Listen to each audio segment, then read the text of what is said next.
मित्र हो, आजचा जो विषय आहे तो आपल्यापैकी अनेकांच्या परिचयाचा आहे एका वेगळ्या अर्थाने. आपल्यापैकी जे कोणी रहस्यकथा वाचत असतील किंवा ज्यांनी कोणी रहस्यकथा वाचल्या असतील त्यांना अशा प्रकारच्या गुप्त मंडळांबद्दल, अशा प्रकारच्या गुप्तपणे किंवा लोकांच्या लक्षात न येता कार्य करणाऱ्या संघटनांबद्दल वाचून माहिती असेल की अशा संघटना असतात आणि त्या अनेक प्रकारची कटकारस्थानं करतात आणि त्या माध्यमातून एखादं ठराविक उद्दिष्ट, मग एखादी राज्यक्रांती घडवून आणणं असेल, एखादी सत्ता उलथवून लावणं असेल, एखाद्या राजाला किंवा प्रशासकाला पदच्युत करणं असेल किंवा एखादा हुकुमशहाला गादीवर बसवणं असेल, अशा प्रकारची अनेक कार्य घडवून आणतात. मग अशा प्रकारच्या गुप्त मंडळी खरंच असतात का? अशा प्रकारच्या गुप्त संघटना वेगवेगळ्या प्रकारची कार्य करतात का? हा अनेकांना प्रश्नही पडत असेल. तर याचं उत्तर हो असंच आहे. आधी आपण गोपनीयता म्हणजे काय हे समजून घेऊया. ज्या गोष्टी इतरांना माहीत नाही किंवा काही ठराविक लोकांना माहिती आहेत, ज्यांच्याबद्दल समाजाला, सर्वसामान्य माणसाला फारसं काही ऐकायला मिळालं नाही, ज्या सहजासहजी कोणाला सांगितल्या जात नाहीत किंवा ज्या गुप्तपणे ठेवल्या जातात, अशा अनेक ज्या बाबी असतात त्या राजकारणाशी संबंधित असतील, प्रशासनाशी संबंधित असतील किंवा एखाद्या देशाच्या महत्त्वाच्या हिताबद्दलच्या गोष्टींबद्दल असतील, त्या सर्वांचा गोपनीयतेत समावेश होतो. प्रत्येक देशाची अशी काही गुपितं असतातच, प्रत्येक समाजाची असतात, प्रत्येक संघटनेची असतात आणि ती योग्य प्रकारे त्यांचं संरक्षण करणं हे त्या समाजाकरता, त्या संस्थेकरता, त्या देशाकरता आवश्यकच असतं. मग आपण हे एखादं गुपित का राखून ठेवतो? तर काही ठराविक लोकांनाच ते माहीत व्हावं अशी आपली अपेक्षा असते, एखाद्या संस्थेची, गटाची, संघटनेची. एखादं सत्य समाजापासून दडवून ठेवणं बरेच वेळा अत्यंत आवश्यक असतं. काही लोकांचा हितसंरक्षण करायचं असेल, काही समुदायांचं हितसंरक्षण करण्याकरता, देशाचं हितसंरक्षण करण्याकरता किंवा सत्य आणि लोकांचे समज यांच्यामध्ये एक भिंत निर्माण करण्याकरता, विशिष्ट प्रकारचे हितसंरक्षणाकरता एक प्रकारचं आवरण, एक प्रकारचं आच्छादन म्हणून आपण या गोपनीयतेचा उपयोग करतो आणि त्या माध्यमातून अनेक रहस्यांची जोपासना करण्याचा प्रयत्नही करतो. पण हे रहस्य कोण टिकवून ठेवण्याचा प्रयत्न करतं? याचं उत्तर असं आहे की बरेच वेळा गुप्तहेर असतात, एखाद्या देशाच्या गुप्तहेर संघटना असतात, त्यांच्याविषयी अनेक महत्त्वाची गुपितं असतात. आपण CIA, MI6, रॉ, SIS ही सगळी नावं ऐकली असतील, मोसाद हे नाव ऐकलं असेल, KGB हे नाव ऐकलं असेल. या संघटना अत्यंत गुप्तपणे काम करतात आणि त्या देशाच्या, त्या समाजाच्या हितरक्षणाकरता काही महत्त्वाची गुपितं, त्यांची गुप्तहेर जीवापाड जपण्याचा प्रयत्न करतात.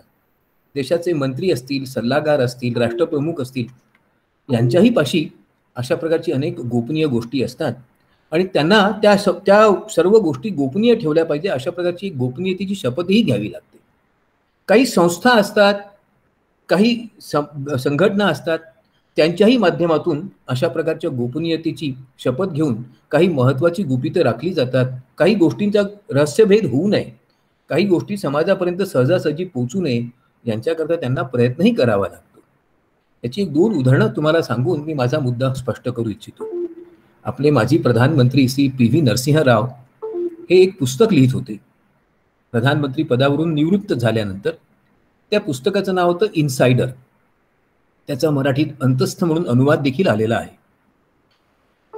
पुस्तक प्रकाशित होण्यापूर्वी अनेकांना अशा अपेक्षा होत्या, अनेकांना अशी खात्री होती की या पुस्तकातून देशातल्या अनेक गोपनीय वाटणाऱ्या गोष्टींचा भेद होईल, अनेक महत्त्वाच्या राजकीय गुपितांवर प्रकाश टाकला जाईल, अनेक प्रकारच्या हितसंबंधांबद्दल वस्तुस्थिती काय आहे याच्याबद्दलची माहिती मिळेल.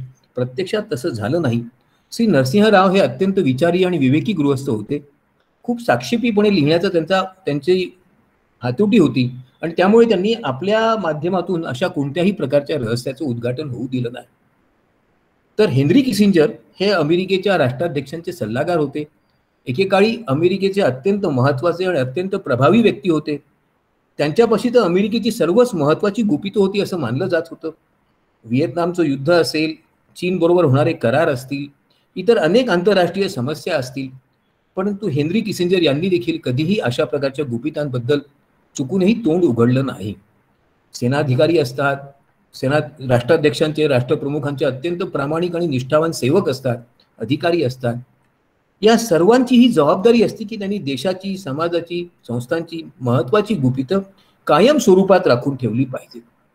परंतु असं असताना सुद्धा अशा काही गुप्त संघटना स्थापन होतात की ज्यांच्या माध्यमातून वेगवेगळ्या प्रकारची कटकारस्थानं आयोजित केली जातात, वेगवेगळ्या प्रकारे ठराविक प्रकारच्या योजना कार्यान्वित केल्या जातात आणि त्या माध्यमातून ठराविक उद्दिष्ट पूर्ण करण्याचा प्रयत्नही केला जातो.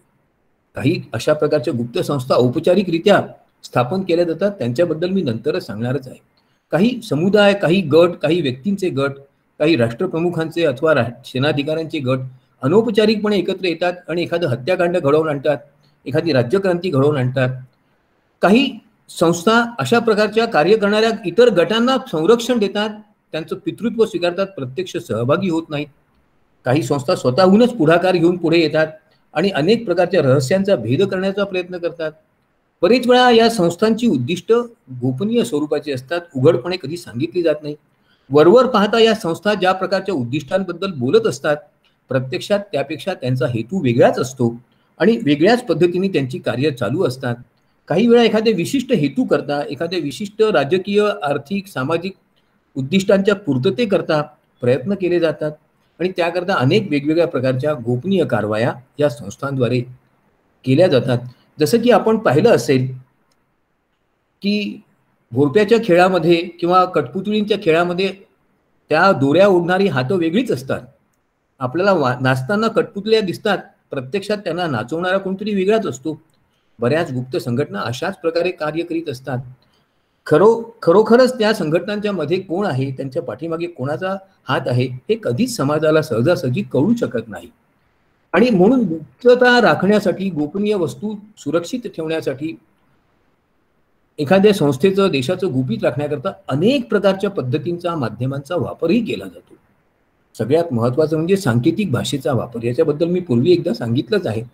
अनेक रहस्य वेगवेगळ्या प्रकारच्या सांकेतिक भाषांमध्ये व्यक्त केली जातात. त्या सांकेतिक भाषांचा अर्थ कोणाला लागूच शकत नाही आणि त्यामुळे त्या रहस्यांचं रक्षण आपोआपच केलं जातं. काही विशिष्ट समुदायाला, विशिष्ट व्यक्तींना निवडून त्यांना या रहस्यांबद्दल सांगितलं जातं आणि त्यांच्या माध्यमातून तेवढ्या विशिष्ट व्यक्तींशिवाय इतर कोणालाही हे रहस्य कळू नये, हे गुपित कळू नये, याची काळजी घेतली जाते. बरेच वेळा एखाद्या खजिन्यामध्ये किंवा एखाद्या विशिष्ट प्रकारच्या संग्रहामध्ये अशा प्रकारचं रहस्य लपवलेलं असतं, दडवलेलं असतं. तळघरांमध्ये असेल किंवा अशा प्रकारच्या गुप्त संस्थांच्या माध्यमातून असेल, वेगवेगळ्या प्रकारच्या अशा प्रयत्नांच्या माध्यमातून रहस्य राखण्याचा, गुपित राखण्याचा प्रयत्न केला जातो. काही गुपितं शतकानुशतक तशीच राहतात, काही गुपितांचा अर्थ कधीच कोणाला कळू शकत नाही आणि त्या अशा प्रकारे ठराविक उद्दिष्ट सफल किंवा असफल देखील होत असतात. मग या गोपनीय संस्थांची, गुप्त संस्थांची कल्पना कशी आली असेल? सगळ्यात पहिले तर एक बाब मला तुमच्या लक्षात आणून द्या की या सगळ्या गोपनीय संस्था, गुप्तपणे काम करणाऱ्या संघटना रहस्यमय पद्धतीने जरी कार्य करीत असल्यात तरी त्या एक प्रकारच्या सामाजिक संघटना आहेत. त्यांचे सदस्य नेमके कोण आहेत आणि कोणाबरोबर त्या संस्था कार्य करीत आहेत यांची उघड माहिती सहजासहजी कोणाला मिळू शकत नाही. काही लोक वरवर पाहता त्या संस्थांवर टीका करतात, पण ते अंतस्ततः त्या संस्थांची हितसमर्थक आणि हितचिंतकच असतात, परंतु त्यांनी एक वेगळाच चेहरा आपल्या चेहऱ्यावर लावून घेतलेला असतो. काही लोक आपलं अस्तित्व लपवून ठेवतात. आपण त्या संस्थेचे सदस्य आहोत असं कोणाला दुरान्वयही वाटू नये याच्याकरता प्रयत्न करतात.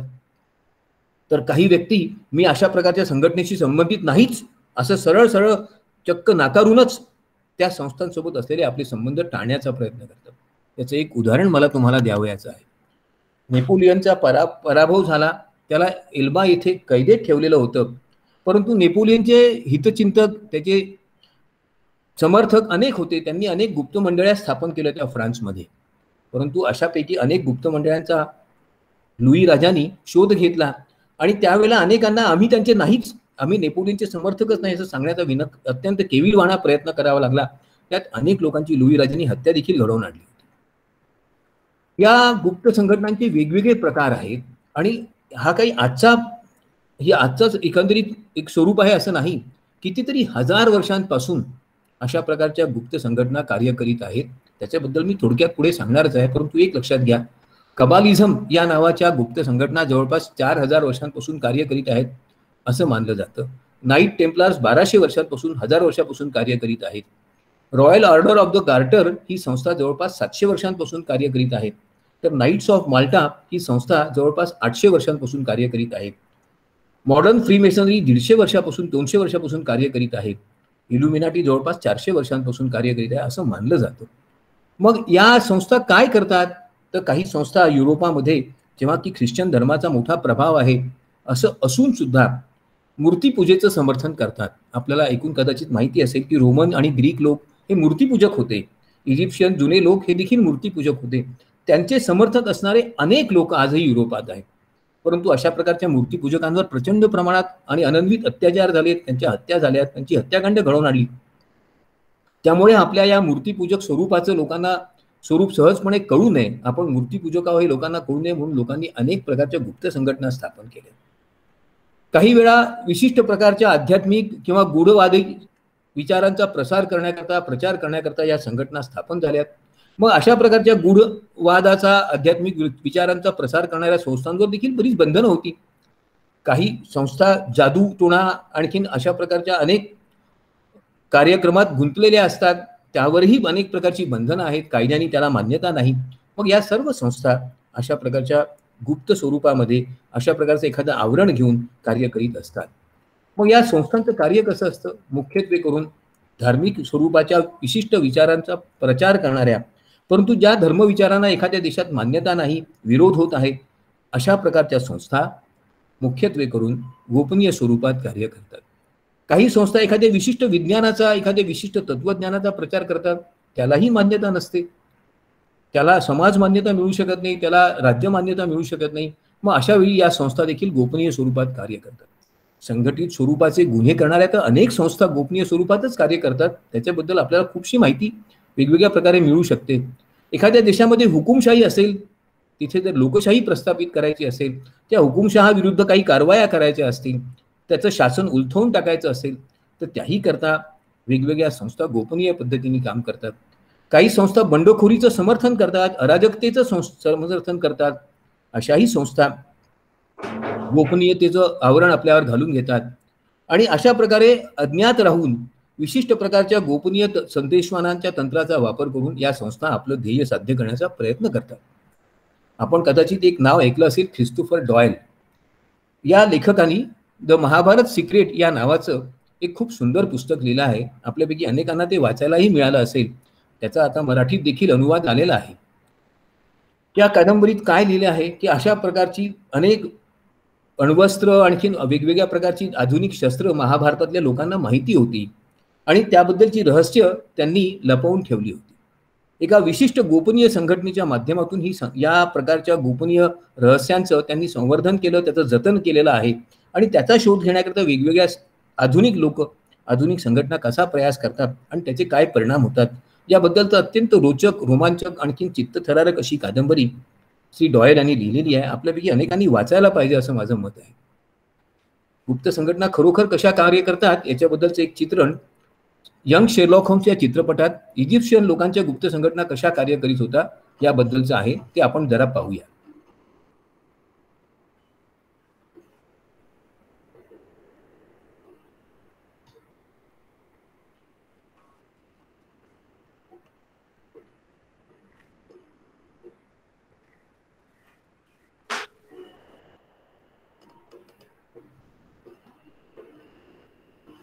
शेरलॉक होम्स लहानपणी एखाद्या रहस्याचा शोध घेण्याकरता गेला आणि त्याला काय लक्षात आलं ते पहा.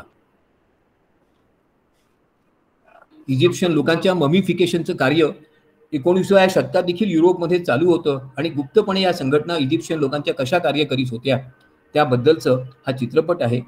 अत्यंत चित्तथरारक आणि खूपच सुंदर चित्रपट आहे आणि या चित्रपटात शेरलॉक होम्स त्या संघटनेचं अस्तित्व कसं उघडकीला आणतो हे दाखवलेलं आहे.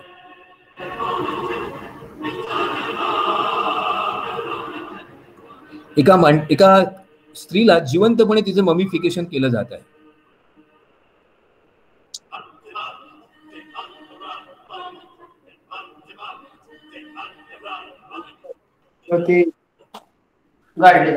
Let's get out of here with our lives.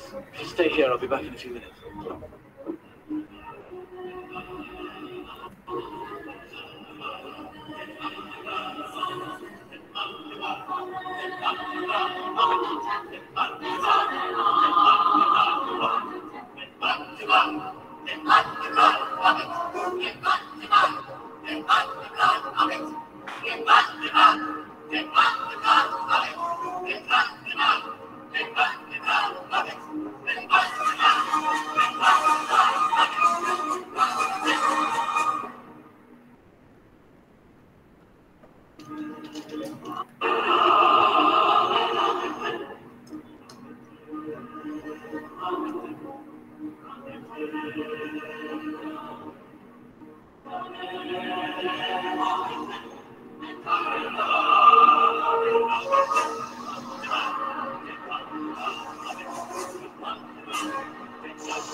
जिवंतपणे एका स्त्रीवर उकळतं मेण टाकून तिचं मॉमिफिकेशन करण्याची पद्धत इजिप्तमध्ये होती असं या कादंबरीत आणि या चित्रपटात दाखवलं आहे. मूर्तीपूजकांचा एखादा गुप्त संघ कशा प्रकारे कार्य करतो याबद्दलचं हे चित्रण अत्यंत चित्तथरारक आहे. मग या संस्था कशा काम करतात तर सगळ्यात पहिले तर वेगवेगळ्या प्रकारची शस्त्र असतील, विविध प्रकारचे नवीन शोध असतील, वेगवेगळ्या प्रकारची माहिती असेल, त्याबद्दलची संपूर्ण माहिती गोपनीय ठेवण्याकरता, एखाद्या देशाचं महत्त्वाचं रहस्य, एखाद्या राजघराण्याचं रहस्य लपवून ठेवण्याकरता, एखाद्या समाजाला ज्या गोष्टीमुळे धोका निर्माण होणार आहे अशा प्रकारच्या संभाव्य धोक्यांपासून समाजाला वाचविण्याकरता या संस्था कार्य करतात. परंतु एक लक्षात घ्या, जेव्हा एखादी संस्था गोपनीयपणे कार्य करते तेव्हा तिच्या उद्दिष्टांबद्दल, कार्यपद्धतीबद्दल संदेह निर्माण होणं स्वाभाविकच आहे. याबद्दलच्या एका कादंबरीचा उल्लेख मला करायचा आहे. त्या कादंबरीच्या लेखकाचं नाव आहे टॉलबॉट मुंडी. हे एक इंग्लिश गृहस्थ होते. ते भारतात आले. भारतामध्ये पत्रकार म्हणून कार्य करीत होते. काही वर्ष भारतात पत्रकार म्हणून काम केल्यानंतर ते पूर्व आफ्रिकेला गेले. त्यांनी भारतीय पार्श्वभूमीवर अनेक अत्यंत रोचक कादंबऱ्या लिहिल्या आहेत. त्यांची पहिली कादंबरी 1911 मध्ये प्रकाशित झाली आणि त्यानंतर त्यांना मोठा लौकिक मिळाला. श्री टॉलबॉट मुंडी यांनी जी कादंबरी लिहिली आहे त्यापैकी एका कादंबरीचं नाव आहे 9 अननोन. कल्पना करा की सम्राट अशोकाच्या दरबारामध्ये अत्यंत हुशार असे 9 विद्वान व्यक्ती होते. त्यांना संघटित करून अशोकाने काही महत्वाची रहस्य की जी अशोकाला त्याच्या पूर्वापार पद्धतीतून प्राप्त झाली होती जतन करण्याचा त्यांनी प्रयत्न केला. आणि मग या 9 व्यक्तींनी परंपरेने आपल्या घराण्यात किंवा आपल्या परिचयात येणाऱ्या सहवासात येणाऱ्या व्यक्तींना ते रहस्य सांगितलं आणि एका वेळा हे रहस्य फक्त 9 व्यक्तींनाच माहिती होतं, 9 पेक्षा जास्त व्यक्तींना नाही. आणि अशा प्रकारे गेली 2-2.5 हजार वर्ष हे रहस्य जतन करून ठेवण्यात आलेले आहे. अनेक महत्वाची गुपितं आहेत, शोध आहेत, शस्त्र आहेत, याबद्दलची माहिती आहे. गोष्ट खरी का खोटी आपल्याला संदेह निर्माण होईलच. परंतु असं मानलं जातं की भारतातले अनेक विद्वान या 9 अननोन सोसायटीचे सदस्य होते आहेत. आता खरं खोटं टॉलबॉट मुंडी यांनी मांडलेल्या कल्पनेत आहे, परंतु त्यावर नंतर अनेक कादंबऱ्या निघाल्या, अनेक कथा निघाल्या. मगाशी सांगितलेलं महाभारतावरचं जे चित्रण असणारी कादंबरी श्री डॉयल यांनी लिहिली आहे किंवा श्री अमिश यांनी लिहिलेल्या कादंबऱ्यांमध्ये याच गोष्टीचा वारंवार उल्लेख केलेला आहे. मग या ज्या गुप्त संस्था असतात त्या कशा प्रकारे कार्य करतात, त्या अनेक प्रकारच्या असतात, अनेक स्वरूपात असतात, वेगवेगळ्या आकारांच्या असतात. काही गुप्त संस्था एकाच वेळी अनेक देशांमध्ये कार्य करतात. त्यांची छोटी छोटी मंडळं वेगवेगळ्या देशांमध्ये, एकाच देशामध्ये वेगवेगळ्या प्रांतांमध्ये कार्य करीत असतात. काही संस्था अगदी छोट्या स्वरूपात एकाच ठिकाणी कार्य करतात, पण तेथून इतर सर्वत्र ठिकाणचं नियंत्रण करण्याचा प्रयत्न करतात. काही संस्थांचा काही भाग उघड असतो, त्यातून एखाद्या विशिष्ट लोकहिताच्या कार्याकरता त्या कार्य करीत आहे असं त्या भासवतात. प्रत्यक्षात त्यांचा अंतस्थ हेतू वेगळाच असतो. आणि अशा प्रकारे या गुप्त मंडळांचे, गुप्त संस्थांचे अनेक प्रकार आणि स्वरूप आपल्याला पाहायला मिळतात. त्याविषयीचे एक अत्यंत रोचक पुस्तक जोनाथन ब्लॅक यांनी लिहिलेलं आहे, the secret history of the world. वेगवेगळ्या प्रकारच्या गोपनीय संस्था कशा प्रकारे गेली 4000 वर्ष या जगावर राज्य करीत आहेत आणि त्यांच्या माध्यमातून समाजाला कशा प्रकारे गुलाम केलं जात आहे असा दावा करणारं हे पुस्तक आहे. आपल्यापैकी सगळ्यांना जर माहीत असणारा एक गुप्त संस्थांबद्दलचा काही प्रकार असेल तर तो आहे नाईट टेम्पलार्स. ज्या लोकांनी इंग्रजी कादंबऱ्या, कथा वाचल्या असतील, चित्रपट पाहिले असतील, त्यांना टेम्पलार्स हा शब्द तर नक्कीच माहिती असेल. युरोपमध्ये अनेक देशांनी, मग त्यात इंग्लंड, फ्रान्स, बेल्जियम यांचा समावेश होतो, जर्मनीचा समावेश होतो. या सर्व देशांनी जेव्हा धर्मयुद्ध पुकारलं आणि 3 धर्मयुद्ध इस्लाम विरुद्ध झाली, त्यावेळेला त्या धर्मयुद्धामध्ये युरोपचं संरक्षण करण्याकरता, धार्मिक व्यक्तींचं संरक्षण करण्याकरता, त्यांना जेरुसलेमपर्यंत जाण्याकरता योग्य वाट आणि संरक्षित मार्ग मिळवून देण्याकरता एक गुप्त संस्था कार्य करीत होती. तिचे सदस्य अत्यंत पराक्रमी शूर पुरुष होते आणि ते अशा प्रकारच्या यात्रेकरूंना प्रवाशांना मदत करीत होते. त्यांचं नाव नाईट्स टेम्प्लार्स. 1188 मध्ये ही संस्था ह्यूज पेन या नावाच्या माणसांनी स्थापन केली आणि असं मानलं जातं की या संस्थेचं मुख्यालय हे माउंट जेरुसलेम येथे आहे आणि सॉलोमनच्या मंदिरामध्येच तिची स्थापना झाली होती. आता अर्थातच हे सर्व आपण समजून मान्य करायचं, कारण याचे निश्चित पुरावे आपल्यापाशी नाही. मग हे जे टेम्प्लार्स होते हे काय करीत होते, तर यांचा विशिष्ट धर्ममतावर विलक्षण विश्वास होता. ठराविक प्रकारच्या नीतिमूल्यांचा प्रचार करण्याकरता ते स्वतःला कटिबद्ध समजत होते. ते विलक्षण शूर आणखी धाडसी लोक होते आणि त्यांच्या माध्यमातून एक प्रचंड श्रीमंत अशी एक संघटना स्थापन झाली. संपूर्ण युरोपवर राज्य करू शकेल अशा प्रकारची एक विशिष्ट धर्ममताचा समर्थन करणारी ही संघटना, आणि नंतर त्यांनी अनेक बँका देखील स्थापन केल्या. आज युरोपमधल्या बँकिंग व्यवस्थेवर टेम्प्लार्सचंच नियंत्रण आहे असा एक प्रवाद आहे. मग या टेम्प्लार्स बद्दल अनेक दंतकथा देखील आहेत. त्याच्यावर अनेक कथा कादंबऱ्या रहस्य कथा लिहिल्या गेल्या आहेत, चित्रपट निघाले आहेत. काही लोक असं मानतात की टेम्प्लार्सला अत्यंत गोपनीय स्वरूपाचं महान ज्ञान येरुसलेम मध्ये प्राप्त झालं. ज्यू लोकांनी आणि ख्रिस्तपूर्व असणाऱ्या अनेक संस्कृतींनी जे महत्वाचं ज्ञान संग्रहित केलं होतं त्या सर्व ज्ञानाचं संरक्षण करण्याचं दायित्व या टेम्प्लारकडेच आहे. ते मूर्तीपूजक आहे. 1982 मध्ये होली ब्लड होली ग्रेल या नावाची मायकेल बिगेनेट या नावाच्या माणसाने एक अत्यंत अप्रतिम कादंबरी लिहिली आणि त्यानंतर पुन्हा एकदा टेम्प्लार्स चर्चेमध्ये आले. पण खरोखरच टेम्प्लार आज कार्य करीत आहेत का याच्याबद्दल निश्चितपणे कोणालाच काही सांगता येणार नाही. फ्रीमेसन ही दुसरी संस्था. फ्रीमेसन हा धर्म नाही आहे, पण ही एक निश्चित स्वरूपाची गोपनीयपणे कार्य करणारी अत्यंत प्रभावी संस्था आहे. तिचा विश्वास देवावर आहे ना हे निश्चित. या विश्वाची निर्मिती परमेश्वराने केली आहे असा त्यांचा विश्वास आहे. परंतु असं असलं तरी ते कॅथॉलिक पंथाचे मात्र विरोधक आहेत. चर्चनी त्यांच्या निर्दालनाकरता त्यांच्या विमोडाकरता अनेक वेळा वेगवेगळे आदेश काढलेत आणि त्यामध्ये अनेक वेळा फ्रीमेसन लोकांच्या मोठ्या प्रमाणात हत्या झाल्यात. काही लोक फ्रीमेसन आहे असं समजून अनेक निरपराध लोकांच्या देखील हत्या झाल्या आहेत, हे लक्षात घ्या. आणि त्यामुळे या फ्रीमेसन लोकांबद्दल अनेक दंतकथा, अनेक प्रकारचे प्रवाद, अनेक प्रकारचे विवाद निर्माण झाले.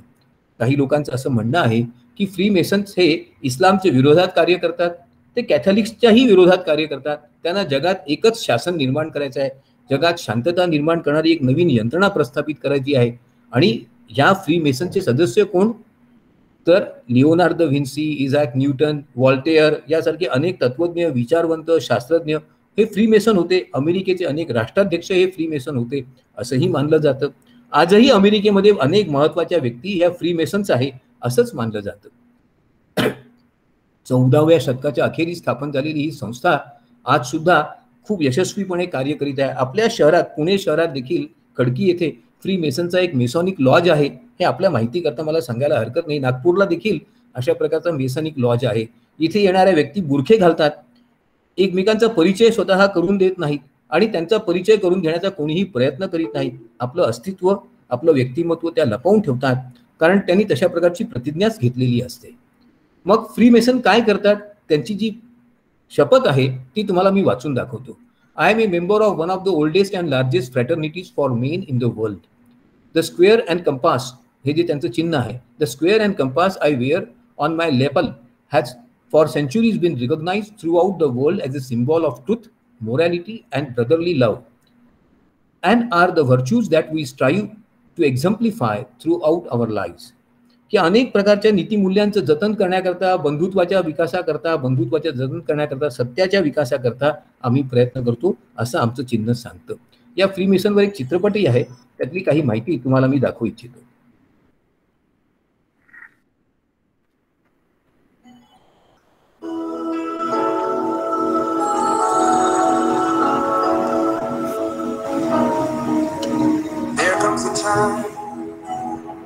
When we heed a certain call, when the world must come together as one.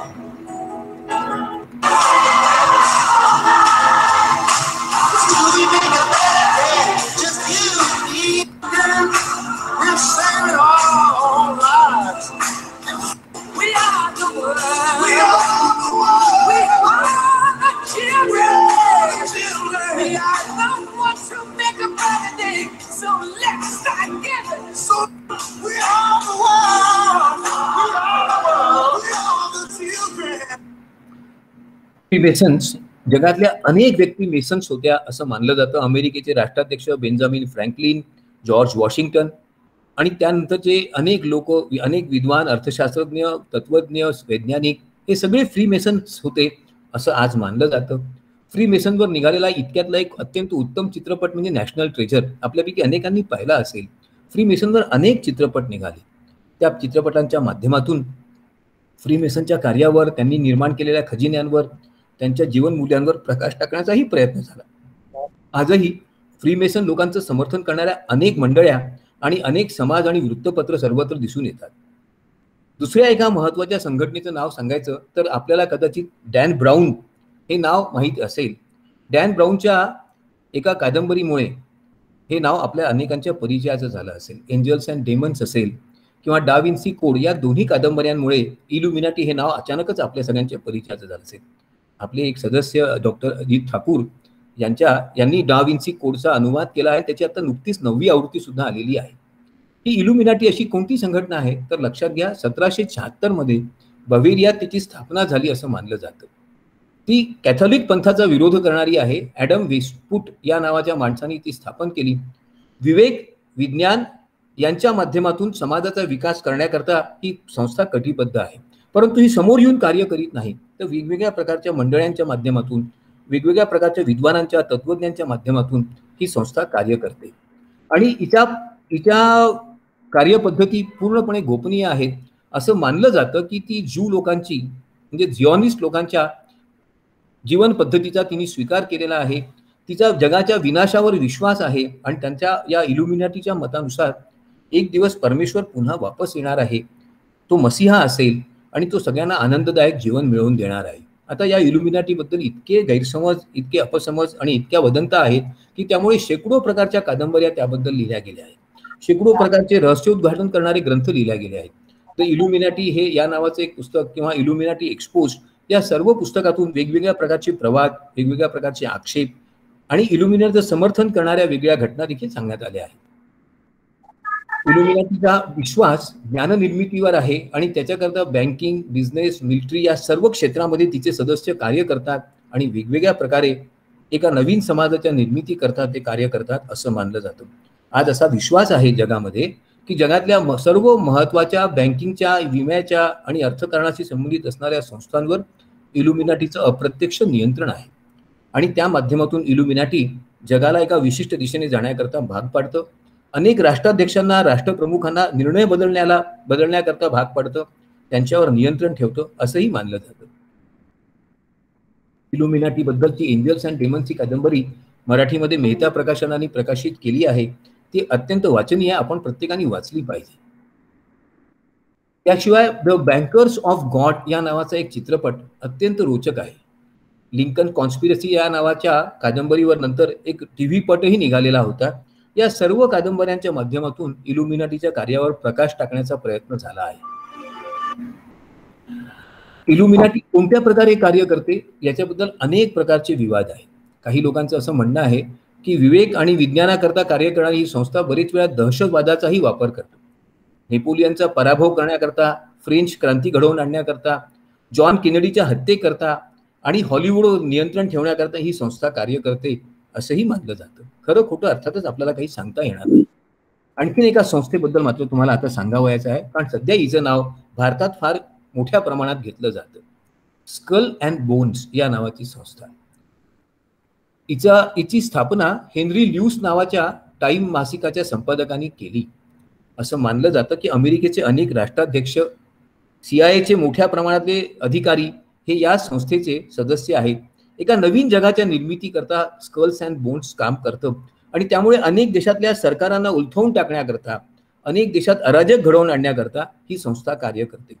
George Soros या नावाचे एक अत्यंत धनाढ्य व्यक्ती आणि स्कल्स अँड बोन्स यांनी आता इतक्यातल्या काळामध्ये अनेक देशांमधलं शासन उलथवून टाकण्याकरता प्रयत्न केलेत. भारतात देखील अशा प्रकारचे अनेक प्रयत्न त्यांनी केले आहे असाही आक्षेप घेतला जातो. ही जी स्कल्स अँड बोन्स संस्था आहे ही 1832 मध्ये स्थापन झाली आणि तिचे सगळ्यात महत्त्वाचे सदस्य म्हणजे तत्कालीन अमेरिकेचे राष्ट्राध्यक्ष टाफ्ट हे होते.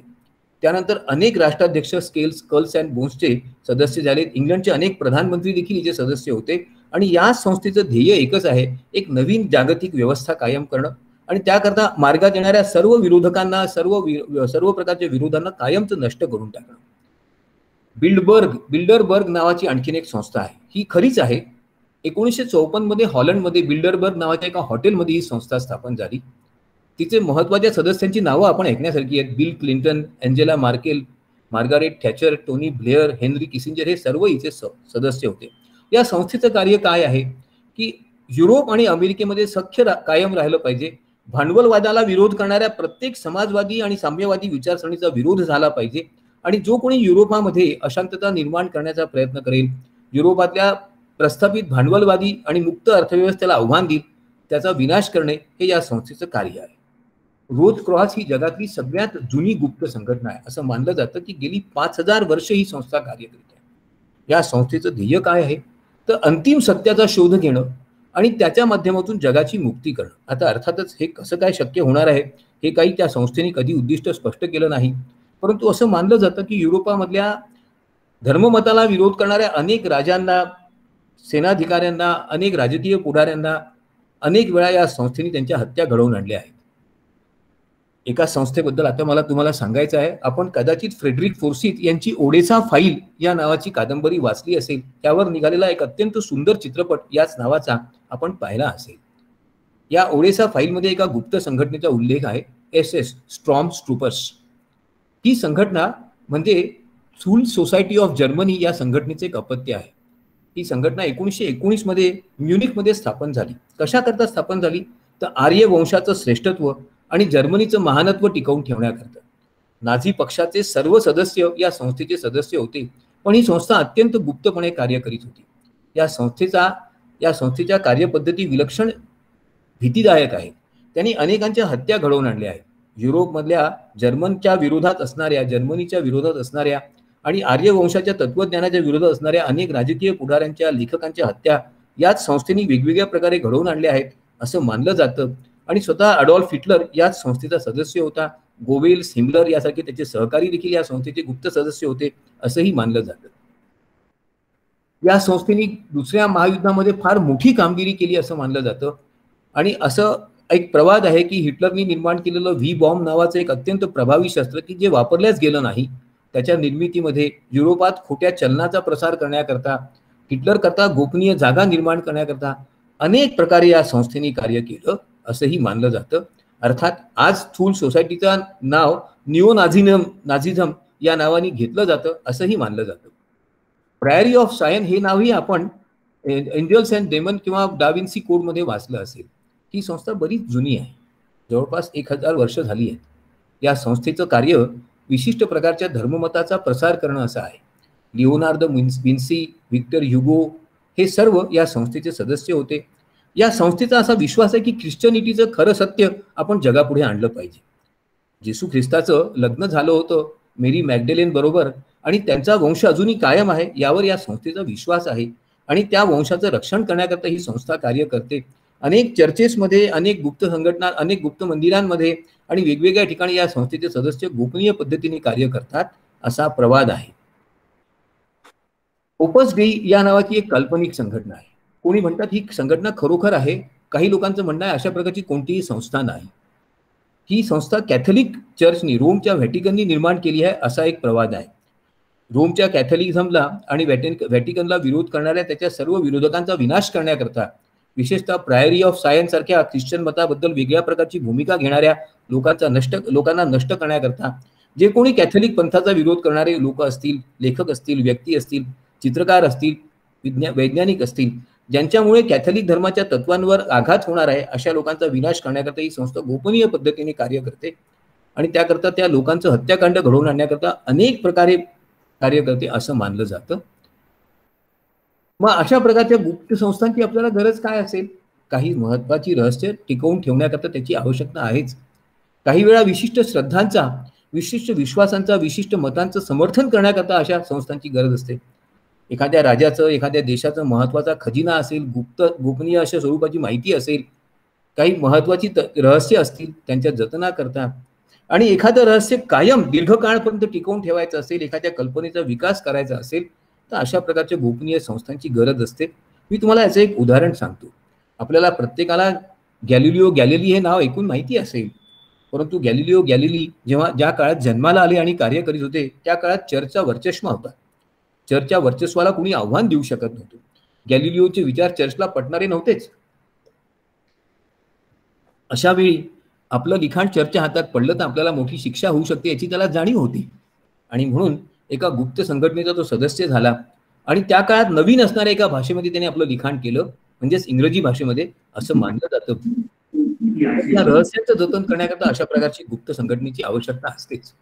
जगातली सगळ्यात जुनी संघटना कोणती असेल गोपनीय स्वरूपाची, तर तिचं नाव आहे हशेशिन. यावरूनच असेसिनेशन हा शब्द आला आहे. मादक पदार्थाचं सेवन करून विशिष्ट व्यक्तींची हत्या करण्याकरता सुपारी घेणारी ही संस्था आहे.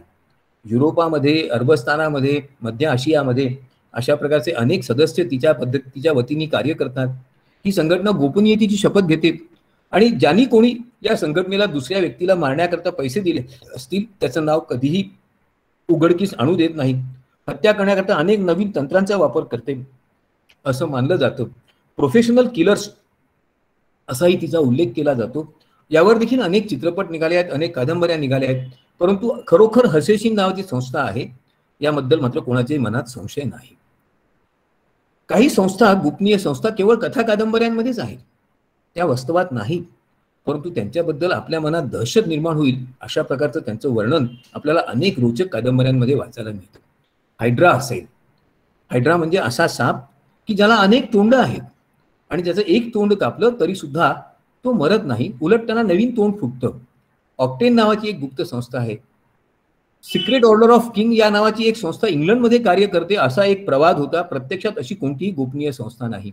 स्पेक्ट्रे, जेम्स बॉन्डच्या कादंबऱ्या जर आपण वाचल्या असतील तर इयान फ्लेमिंगनी स्मर्श आणि स्पेक्ट्रे अशा दोन संस्थांबद्दल लिहिलेलं आहे की या गोपनीय पद्धतीने कार्य करतात. डॉक्टर फुमांचू नावाचा अत्यंत एक महत्वाकांक्षी असा व्यक्ती की ज्याला जगावर राज्य करायचं आहे, तो सुद्धा गोपनीय संघटना चालवतो. आणि कोर्ट ऑफ औल या नावाची एक संस्था किंवा ऑर्डर ऑफ पिकॉक एंजल या नावाच्या संस्था देखील कार्य करतात असं आपण मानतो. खरोखर अशा संस्था नाही, या केवळ कथा कादंबऱ्यांमध्ये आहे. यापैकी स्पेक्ट्रे कसं कार्य करतं हे बघूया.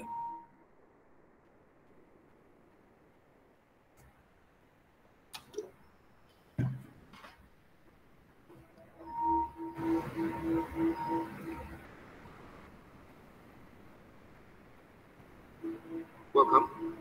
State your credentials for succeeding senior star.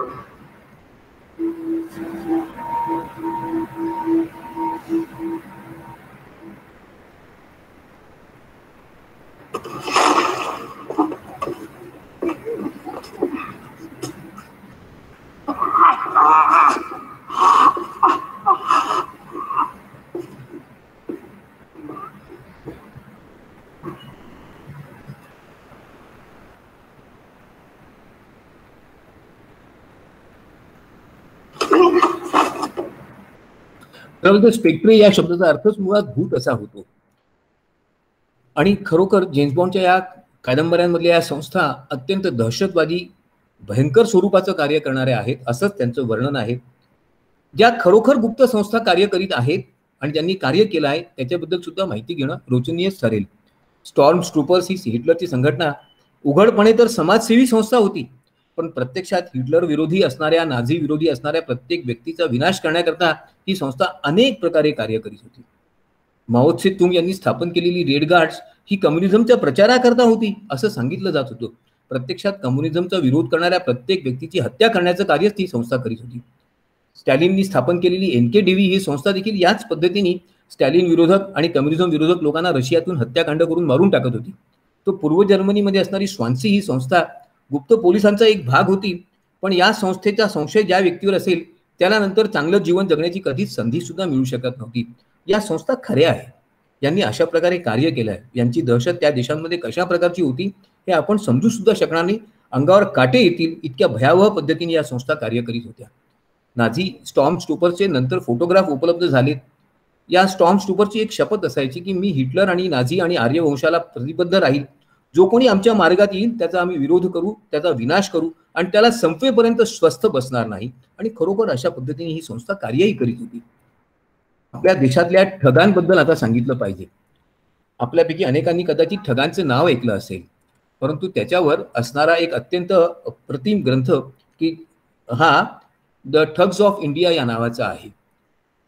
हे ठग कोण होते? तर ही एक गुप्त संघटना होती. ते कालीचे उपासक होते. अत्यंत अतिरेकी पद्धतीने कार्य करणारे आणि हजारो लोकांची हत्या करणारे हे लोक लूट आणि खंडणी करता कार्य करीत असत. काही लोकांना ओलीस ठेवून त्यांचे पैसे वसूल करीत असत. या ठगांवर अनेक पुस्तकं निघाली. कर्नल मेडोज टेलर यांनी ठगांचा भारतातून विनाश केला असं मानलं जातं. त्यांनी सुद्धा ठगांवर ठगाची जबानी नावाचं एक पुस्तक लिहिलेलं आहे.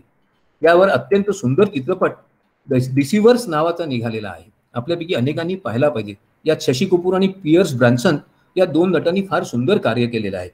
आणि ठगांबद्दल इतर अनेक कादंबऱ्या देखील निघाल्यात. फिलिप टेलरचं द ठग्स ऑफ इंडिया किंवा कन्फेशन्स ऑफ ए ठग या नावाचं पुस्तकही फार सुंदर आहे. या ठगांनी किती हत्या केल्यात? असं मानलं जातं की जवळपास 700 वर्षामध्ये 20 लाख लोकांपेक्षा अधिक लोकांची ठगांनी हत्या केली आहे. अमेरिकेतल्या कू क्लक्स क्लॅन या नावाच्या संस्थेबद्दल आता सांगितलं पाहिजे. त्यांना KKK असं म्हणतात. असं मानलं जातं की गेल्या शतकामध्ये आणि त्याच्या अगोदरच्या शतकात ही संस्था कार्य करीत होती. पांढऱ्या लोकांच्या, श्वेतवर्णीयांच्या हिताकरता कार्य करणारी ही संस्था विलक्षण वर्णद्वेषी होती. अमेरिकेत केवळ श्वेतवर्णीयांनी राहिलं पाहिजे याच्याकरता ही संस्था कार्य करीत होती. आणि त्यामुळे जे कोणी श्वेतवर्णीयांचा विरोध करतील, जे कोणी कृष्णवर्णीय असतील त्यांची हत्या करणं हा आपला एक अधिकारच आहे असंही मानत होती. असं मानलं जातं की या KKKच्या माध्यमातूनच अब्राहम लिंकन यांची हत्या घडवून आणण्यात आली. त्यांच्यावर अनेक चित्रपट निघाले. मिसिसिपी बर्निंग या नावाचा चित्रपट नुकताच म्हणजे गेल्या काही वर्षांपूर्वी निघाला. त्यात जीन हॅकमन यांनी खूप सुंदर काम केलेलं आहे. ए टाइम टू किल या नावाची एक कादंबरी देखील याच्यावर आहे. त्यावर ग्रेगरी प्रेक यांनी अभिनय केलेला एक खूप सुंदर चित्रपट आहे. तोही पाहण्यासारखा आहे. क्लू हा शब्द ग्रीक भाषेवरून आलाय. त्याचा अर्थ वर्तुळ. एक वर्तुळ पूर्ण करणं आणि कृष्णवर्णीयांची हत्याकांड घडवून आणणं याच्याकरता ही संस्था कार्य करते. आणखीन एका संस्थेबद्दल आपल्याला बोलून चालून माहिती आहे. आपण आपल्याकडे देशात ड्रग माफिया, वाळू माफिया अशी शब्द सहजपणे वापरतो. पण माफिया ही संस्था खरं पाहिलं तर एक गोपनीय संस्था आहे. इटालीतल्या उत्तर भागातल्या सिसिली नावाच्या प्रांतामध्ये या संस्थेचा जन्म झाला असं मानलं जातं. अत्यंत संघटितपणे गुन्हेगारी करणारी ही संस्था गेली 400 वर्ष कार्य करीत आहे. आजही हिचं अस्तित्व समाजाला वारंवार जाणवतं. वेगवेगळ्या प्रकारच्या खुनांचा, हत्याकांडांचा, लूटमारीचा कार्य या संस्थेद्वारे फार सहजपणे केलं जातं. आपण जर काउंट ऑफ मॉन्टे क्रिस्टो ही कादंबरी वाचली असेल तर त्याच्यामधला लुईगी व्हॅम्पा हा माफियाच असतो. ही संस्था विलक्षण शास्त्रशुद्ध पद्धतीने कार्य करते. हिचे नीती नियम, हिचे कार्यपद्धती याबद्दल विलक्षण गोपनीयता बाळगली जाते. आणि आता तर अमेरिकेत देखील अशा प्रकारच्या माफियांचा मोठा एक संघटित भाग निर्माण झाला आहे असं मानलं जातं. याच्यावर निघालेला गॉडफादर नावाचा चित्रपट किंवा मारिओ पुझो यांची गॉडफादर नावाची कादंबरी, पूल्स डाय नावाची कादंबरी किंवा सिसिलियन नावाची कादंबरी, अनटचेबल्स नावाचा सिनेमा हे सर्व माफियांचं कार्यपद्धती आणि वर्णन करणारे आहेत. आजचा जो आधुनिक माफिया आहे हा खूप संघटितपणे कार्य करतो. जॉन ग्रिशम यांनी त्याच्यावर द फर्म नावाची खूप सुंदर कादंबरी लिहिलेली आहे. एक प्रकारच्या अतिरेकी संघटना म्हणून हे माफिया गट कार्य करतात. युरोपामध्ये, इटालीमध्ये, अमेरिकेमध्ये स्मगलिंग करणं, खंडणी करणं, गोळा करणं, मादक द्रव्यांचा व्यापार करणं, वेश्या व्यवसाय करणं या सर्वांवर या माफिया संघटनेचं आज अमेरिकेत वर्चस्व आहे. आपण गॉडफादर मधलं एक दृश्य बघूया.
गॉडफादरच्या मुलाला सोंडीला मारून टाकण्याकरता दुसरी माफिया टोळी कसं कार्य करते याचं हे चित्रण आहे.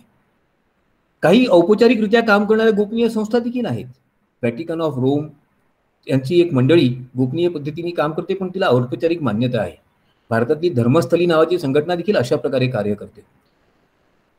शंकर मठ किंवा चर्च ऑफ नाझरेथ ह्या औपचारिकरित्या कार्य करणाऱ्या पण उघडपणे कार्य करणाऱ्या संस्था आहेत.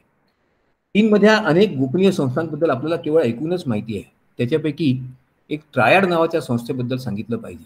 असं मानलं जातं की गेली जवळपास 1500 वर्षे ही संस्था कार्य करीत आहे. ही एक अत्यंत प्राचीन अशी स्वरूपाची चीनी गुप्त संघटना आहे आणि या संस्थेद्वारे आज 80,000 सदस्यांच्या माध्यमातून 60 वेगवेगळी मंडळं चालविली जातात. या संस्थेचं एकच कार्य आहे, ते म्हणजे चीनच्या विरोधात कार्य करणाऱ्या आणि चीनमध्ये तिच्या वर्चस्वाला विरोध करणाऱ्या संघटनांचा, व्यक्तींचा विनाश करणं. याच्याकरता व्हिएतनाममध्ये, तैवानमध्ये देखील तिच्या टोळ्या आहेत आणि एक प्रकारची संघटित गुन्हेगारी करणारी ट्रायड नावाची संघटना अत्यंत विलक्षण क्रूर स्वरूपाची आहे. टॉंग नावाची एक संघटना हाँगकाँगमधून कार्य करते. आपण कदाचित पाहिलं असेल की काही गुंडांच्या हातावर किंवा मानेवर एखादं विशिष्ट चिन्ह असतं, ते टॉंगचं प्रतीक असं मानलं जातं. वेगवेगळ्या प्रकारे टॉंग ही संघटना कार्य करते. 1664 साली स्थापन झालेली संघटना संघटित गुन्हेगारीचा प्रसार करणारी आहे. ज्या ठिकाणी चायना टाउन नावाचा भाग असेल तिथे टॉंगचे मेंबर्स आहेत असं मानलं जातं. चीनमधल्या आणखीन एका गोपनीय संघटनेबद्दल सांगितलं पाहिजे. फॉलून दफा या नावाची संघटना, तिला फॉलून गॉंग असंही म्हणतात. बौद्ध मताचा प्रचार करणारी आणि धर्मचक्राचा प्रसार करणारी संस्था खरं पाहिलं तर उघडपणे पूर्वी काम करीत होती. ती सद्गुणांचा, योगाचा, आणखीन ताओइस्ट तत्वज्ञानाचा प्रचार करणारी संस्था होती. परंतु चीनमध्ये कम्युनिस्ट शासन आल्यानंतर त्यावर बंदी घालण्यात आली. त्यामुळे ही संस्था गुप्तपणे कार्य करायला लागली. आपण कधी जर चीनला गेला तर एखाद्या बगीच्यामध्ये अचानक तुम्हाला कोणतरी एखादं पोस्टर, एखादं पॉम्पलेट तुमच्या हातात देईल, ते टॉंगचं असतं, ते फालून दफाचं असतं. या फालून दफाला विरोध करणाऱ्या कम्युनिस्ट शासनाने आतापर्यंत जवळपास 15 लाखाहून अधिक तिचे समर्थक मारून टाकलेले आहेत. तरी देखील ही संस्था अद्यापही आपलं कार्य तिने सोडलेलं नाही. चीनमध्ये या संस्थेवर बंदी आहे, परंतु आम्ही शांततेचा प्रसार करतो, बुद्ध धर्माचा प्रसार करतो आणि त्यामुळे चीन शासनाने आमच्यावर आक्रमण, आमच्यावर अत्याचार करू नये अशी या संस्थेची मागणी असते. चीन शासनाला मात्र असं वाटतं की या संस्थेच्या माध्यमातून पुन्हा परंपरावादी विचार पुढे येतील आणि म्हणून ते तिला विरोध करतात. भारतामधल्या आनंद मार्ग या संस्थेबद्दल आता सांगितलं पाहिजे. 1955 साली प्रभात रंजन सरकार या नावाच्या व्यक्तीने या संस्थेची स्थापना केली आहे. असं मानलं जातं की उन्नतीचा आणि आत्मोन्नतीचा मार्ग दाखवणारी ही संस्था आहे. परंतु ही संस्था अत्यंत गोपनीय पद्धतीने कार्य करते. तिचं कोणालाही सदस्य होता येत नाही. ही संस्था सदस्य निवडते. अत्यंत संघटितपणे कार्य करणारी संस्था खरोखर कोणती कार्य करतं याच्याबद्दल कधीही वाच्यता करीत नाही. आपली गोपनीयता उघडकीला येऊ देत नाही. असं मानलं जातं की काही आनंद मार्गांच्या आश्रमावर जेव्हा आडी पडल्या आहेत पोलिसांच्या, त्यावेळेला त्यात अनेक कवट्या सापडल्या आहेत आणि त्यामुळे ही संस्था हत्याकांडांना प्रोत्साहन देतं असंही मानलं जातं. काही संस्था, गोपनीय संस्था विशिष्ट क्रांती करतात, एखाद्या देशात क्रांती घडवून आणण्याकरता कार्य करतात. सन्स ऑफ लिबर्टी या नावाची संस्था फ्रान्समध्ये फ्रेंच राज्यक्रांती घडवून आणण्याकरता स्थापन झाली होती असं मानलं जातं. लेफ्ट रेडिओ नावाची संस्था लॅटिन अमेरिकेमध्ये क्रांती घडवून आणण्याकरता स्थापन झाली होती असं मानलं जातं. तर आता नुकतीच झालेली वेल्वेट क्रांती या नावाची जी क्रांती झाली, जस्मिन रिव्हॉल्युशन झाली अरब देशांमध्ये, अरब स्प्रिंग, त्याच्याही पाठीमागे एक गुप्त संघटना होती असं मानलं जातं. अल जझीरा या वृत्तपत्राने त्याचं चित्रण अशा प्रकारे केलेलं आहे. इजिप्तमध्ये होस्नी मुबारक यांच्या विरोधात आंदोलन सुरू झालं आणि या संस्थेने होस्नी मुबारक यांचं शासन उलथवून लावलं. या संस्थेने त्याकरता इजिप्शियन लोकांमध्ये प्रचंड असंतोष निर्माण केला होता आणि त्याच्यातूनच ही स्प्रिंग रिव्हॉल्युशन घडून आलेली आहे. या गुप्त संघटनांचे अनेक प्रकारे आपलं अस्तित्व उघडकीला किंवा आपलं सदस्यावर ओळखण्याच्या पद्धती असतात. त्याच्याकरता टॅटूजचा वापर केला जातो.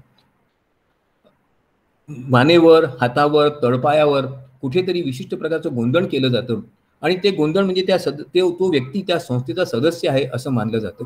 मग याच्यामध्ये कवटी असेल, तारा असेल, इतर कोणती चिन्ह असतील आपल्याला काही सांगता येत नाही.